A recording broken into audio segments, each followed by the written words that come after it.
Now we're going to look at the graph of cosine of x, and many of the things are very similar to what we just talked about with sine of x. So we're putting in our values in terms of radians, and here you can see this graph is marked off more with kind of the special radian values.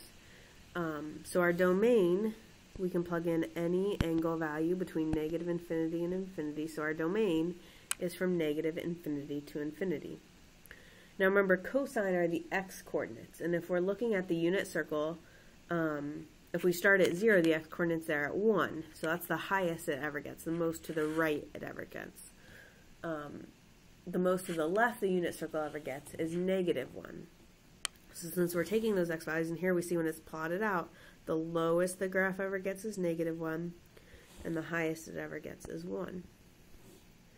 Just like we talked about with sine, cosine is a continuous function. Okay, there's not going to be any gaps. It's going to go on like this forever. Cosine of x is an even function. Remember, that means it's symmetric across with respect to the y-axis, which you can see here.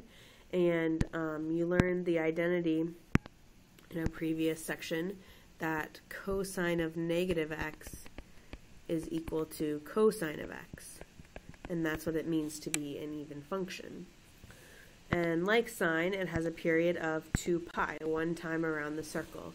So we can trace here, we see cosine starts at 0, 0, 1, then it goes down to 0 at pi over 2, it goes down to negative 1 at pi, it's 0 at 3 pi over 2, and then it comes back up to 1 at 2 pi.